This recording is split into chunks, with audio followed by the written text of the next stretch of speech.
Miedos, uno de los cuentos completos de Anton Chekhov. Solo 3 veces durante el curso de mi vida he sentido miedo. Mi primer auténtico miedo, de esos miedos que erizan el cabello y hacen correr un hormigueo por todo el cuerpo, tuvo por causa un suceso insignificante, pero misterioso. Un día del mes de junio, a la caída de la tarde, hallándome desocupado, me dirigí a la estación en busca de los periódicos. El anochecer era inquieto, templado y casi sofocante, como suelen serlo esos monótonos anocheceres de julio, que una vez comenzados se prolongan por espacio de 2 semanas, y a veces más, y que de repente interrumpe una violenta tormenta acompañada de soberbio y refrescante chaparrón. Hace tiempo que se había puesto el sol, y una sombra extensa y grisácea cubría la tierra. Los vaos empalagosos de las hierbas y las flores percibíanse en el aire inmóvil y suspenso. Iba yo subido en un simple carro. Detrás de mí, con la cabeza apoyada en un saco de avena, roncaba plácidamente Pashka, el hijo del jardinero, muchacho de unos 8 años, que llevaba conmigo por si se hacía preciso atender al caballo. Nuestro camino era un sendero estrecho y recto, como una regla que, semejante a una gran serpiente, se escondía en un alto y espeso centeno. El crepúsculo vespertino se diluía en una pálida luz. La estrecha y torpe nube, que tan pronto tomaba la forma de una barca como la de un hombre envuelto en una manta, cortaba aquella raya. Llevaría ya recorridas 2 o 3 verstas, cuando he aquí que el pálido fondo de aquel crepúsculo vespertino empezaron a recortarse los altos y esbeltos sauces. Tras ello brilló el río y ante mí, de repente, como por hechizo, surgió un espléndido cuadro. Como nuestro camino quedaba cortado por una pendiente cubierta de maleza, se hizo necesario parar el caballo. Nos hallábamos detenidos en lo alto de una colina, y a nuestros pies se extendía un gran hoyo lleno de sombras, de extrañas figuras y de espacio. En el fondo de aquel hoyo, sobre una lisa llanura defendida por los sauces y acariciada por el fulgor del río, estaba el pueblo. Este dormía, sus isbas, su iglesia, con su campanario y sus árboles, recortábanse en el crepúsculo gris y en la pulida superficie del río, donde su reflejo se oscurecía. Desperté a Pashka para evitar que se cayera del carro y emprendí la bajada con suma precaución. ¿Hemos llegado ya al Lúcubo?, preguntó Pashka, levantando perezosamente la cabeza. Hemos llegado. Sujeta las riendas. Mientras bajaba llevando el caballo de la brida, miraba al pueblo. Desde el primer momento, algo singular atrajo mi atención. En la parte más alta del campanario, en una pequeña ventana situada entre las campanas de la cúpula, oscilaba una lucecita. Esta llama, al apagarse, quedaba un instante suspensa. Luego, semejante a una lamparilla, ardía más vivamente. ¿De dónde venía? Su procedencia me resultaba incomprensible. No podía estar encendida tras la ventana, ya que en esa parte elevada del campanario no había iconos ni lamparitas. Allí, como sabía muy bien, solo se encontraban vigas, polvo y telarañas. Conseguir llegar a aquella parte de la torre era difícil, pues el acceso al campanario estaba herméticamente cerrado. Más bien podía ser aquella lucecita el reflejo de alguna luz exterior, pero a pesar de todos mis esfuerzos visuales, en todo el espacio inmenso tendido ante mí, no pude distinguir aparte de esta luminaria en un solo punto de claridad. No había luna y tampoco era posible que la pálida y casi extinguida rayita del crepúsculo vespertino produjera aquel reflejo, porque la ventana de la lucecita no miraba al oeste, sino al este.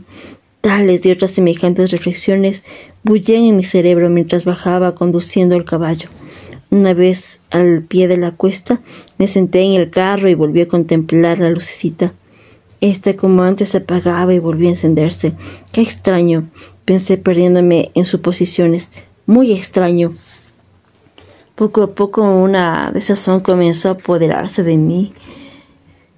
Primeramente pensé que me enojaba conmigo mismo por no ser capaz de explicarme un fenómeno sencillo. Pero cuando luego de repente, apartando la cabeza de la lucecita hacia Pashka por el brazo, claramente comprendí que era presa del miedo. Un sentimiento de soledad, de tristeza, de espanto me envolvía como si, a pesar mío, hubiera sido arrojado a este hoyo lleno de crepúsculo, en el que habría de enfrentarse con aquel campanario que me miraba con su ojo carmesí. ¡Pashka! Llamé, cerrando espantado los ojos. ¿Qué? ¡Pashka! ¿Qué luz es esa que arde en el campanario? Pashka miró al campanario por encima de mi hombro y bostezó. ¡Ay, maestra! A saber. El breve diálogo con el chiquillo me tranquilizó un poco, pero esta tranquilidad no me duró mucho tiempo. Pashka, reparando en mi inquietud, fijó sus grandes ojos en la lucecita. Luego me miró a mí y después otra vez a la lucecita. «Tengo miedo», murmuró. Entonces, perdida por el terror, la noción de las cosas, rodeé con un brazo al chiquillo, me apreté contra él y azoté al caballo. «¡Qué tontería!», iba diciéndome a mí mismo. Si ese fenómeno infunde temor, es solo por lo que tiene de incomprensible. Todo lo incomprensible resulta misterioso, y por lo mismo inspira miedo. Y seguía razonándome, sin dejar a la vez de azotar a los caballos. Cuando llegamos a la estafeta de correos de intento, me puse a charlar durante una hora entera con el jefe. Leí 2 o 3 periódicos, pero todo en vano. La intranquilidad no me abandonaba. Durante el camino de la vuelta ya no veía la lucecita, pero en cambio las siluetas de las isbas, de los sauces y de las montañas por las que habíamos de subir se me antojaban animadas. ¿Por qué estaba allí aquella lucecita? Esta es la hora en la que no me lo he sabido explicar. Otro de los miedos experimentados por mí fue provocado por un suceso no menos insignificante. Regresaba de una cita, era la 1 de la madrugada, o sea, el momento en que la naturaleza, por lo general, suele sumergirse en el más profundo y dulce sueño prematutino. Pero en aquella ocasión la naturaleza no dormía y no podía decirse que la noche fuera precisamente tranquila. Las chochas, las codornices y los ruiseñores lanzaban su grito, cantaban los grillos y las chicharras. Una bruma ligera flotaba sobre la hierba y en el cielo no se sabía hacia dónde, y sin mirar atrás sentía que pasaban volando las nubes por delante de la luna. La naturaleza se mantenía despierta, como si temiera desperdiciar en el sueño los mejores instantes de su vida. Yo seguía el estrecho sendero que corre junto al terraplén del ferrocarril. La luz de la luna resbalaba sobre los rieles ya cubiertos de rocío, y las grandes sombras de las nubes pasaban a cada momento por el terraplén. A lo lejos, frente a nosotros, ardía una opaca lucecita verde, lo cual quiere decir que todo está en regla, pensé mirándola. También mi alma estaba quieta, tranquila y en regla. Como volvía de la cita, no tenía por qué apresurarme, no sentía sueño, y la salud y la juventud estaban presentes en cada uno de mis suspiros, en cada uno de mis pasos, que resonaban sordamente en medio del monótono rumor de la noche. Ya no me acuerdo de lo que experimentaba entonces, pero sí sé que me encontraba bien, muy bien. No había recorrido más de una versta, cuando a mis espaldas resonó algo estrepitoso y acompasado, semejante al cantar de un arroyo. Cada segundo transcurrido, este estrépito aumentaba, se acercaba más y más. Volviéndome, vi a unos 100 pasos la sombra del bosquecillo del que acababa de salir, y como en aquel sitio el terraplén, trazando un bello semicírculo, torcía toda la derecha y desaparecía entre los árboles. Perplejo, me detuve y esperé. Un instante después de aquella curva surgía un cuerpo grande y negro que con velocidad vertiginosa se precipitaba en mi dirección y con rapidez de pájaro pasaba volando junto a mí sobre las rieles. Apenas habría pasado medio minuto cuando ya aquella mancha había desaparecido, fundiéndose su estruendo en el rumor de la noche. Se trataba sencillamente de un vagón de mercancías. Este en sí mismo no presentaba ninguna particularidad especial. Sin embargo, su aparición en medio de la noche, solo y sin locomotora, me llenó de perplejidad. ¿De dónde podía venir? ¿Qué fuerzas le impedían sobre los rieles con tan espantosa velocidad?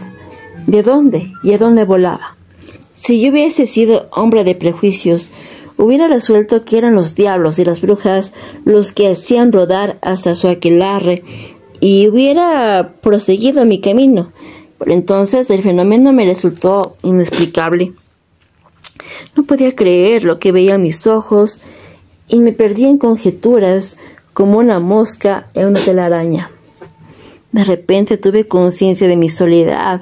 Me sentí desconsoladamente solo en todo aquel inmenso espacio. Sentí que la noche, que antes parecía retraerse, me miraba ahora en el rostro y vigilaba mis pasos, que todos los sonidos, los gritos de los pájaros, el murmullo de los árboles, presagiaban algo fatídico y no tenían otro objeto que asustar a mi imaginación. Sin saber lo que hacía, como un loco, me arranqué de aquel sitio y apreté a correr con todas mis fuerzas, cada vez más y más deprisa. En el acto reparé entonces en lo que antes había escapado a mi atención, en el gemido quejumbroso de los hilos telegráficos. ¿Sabe el diablo lo que era? Me avergonzaba. ¡Falta de valor! ¡Tontería! La falta de valor era en mí, sin embargo, más fuerte que el sentido común. Solo reduje mis pasos cuando mi carrera alcanzó la lucecita verde, junto a la que vi la garita del guardavía, y a su lado, sentada al borde del terraplén, una figura hermana, probablemente el propio guardavía. ¿Has visto?, pregunté jadeante. ¿A quién? ¿Qué te pasa? Por aquí ha pasado a toda marcha un vagón. Ya lo he visto, contestó el muskik de mala gana. Se soltó de un tren de mercancías. En la versta 151 hay una cuesta abajo. El tren tiene que subir una montaña. Las cadenas del último vagón no aguantaron bien. Y claro, se volvió a echar para atrás. ¡Anda, alcánzalo! El extraño fenómeno quedaba explicado y su misterio desapareció. Pasó el miedo y pude reanudar mi camino. Antes el miedo hube de experimentar un buen día de la temprana primavera cuando volvía de casa. Anochecía el camino del bosque, estaba cubierto por los charcos de la reciente lluvia y la tierra gemía bajo los pies. Los bermejos colores del crepúsculo vespertino atravesaban el bosque, pintando los blancos troncos de las encinas y el joven follaje. Estaba cansado y apenas tenía fuerzas para moverme. Cuando a unas 5 o 6 verstas de mi casa pasaba por uno de los senderos del bosque, tropecé inesperadamente con un perrazo negro de la raza de los mastines. El perro, al avanzar corriendo hacia mí, me miró directamente a la cara y prosiguió su carrera. Un buen perro, pensé. ¿De quién será?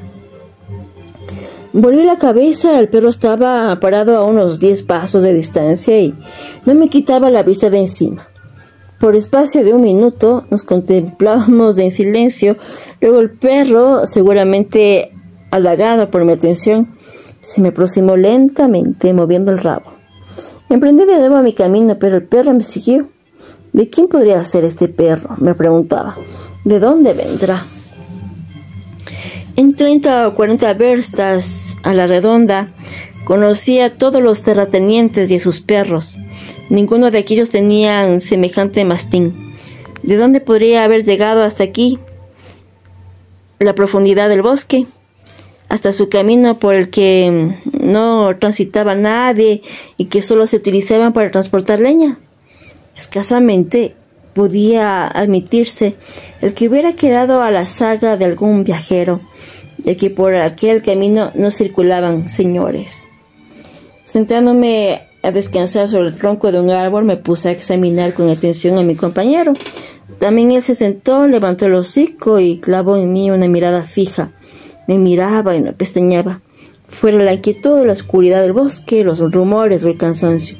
Es el caso que aquella mirada fija de unos ojos cualesquiera de perro me hizo experimentar de repente cierto recelo. Me acordé de Fausto y de su bulldog, de que las personas nerviosas cuando están cansadas suelen encontrarse predispuestas a sufrir alucinaciones. Todo esto fue suficiente para que me levantara deprisa y deprisa también reanudara mi camino. El mastín me seguía. ¡Largo!, grité. Seguramente mi voz agradó al perro, porque éste con un alegre salto echó a correr delante de mí. ¡Largo!, grité otra vez. El perro volvió la cabeza, me miró fijamente y agitó gozoso el rabo. Sin duda divertía mi voz amenazadora. Tal vez yo hubiera debido acariciarle, pero el bulldog de Fausto no salía de mi cabeza y la sensación de miedo se agudizaba más y más dentro de mí. Llegó la noche y mi desconcierto fue completo. Cada vez que el perro se me acercaba corriendo y me golpeaba con el rabo sobrecogido, cerraba los ojos.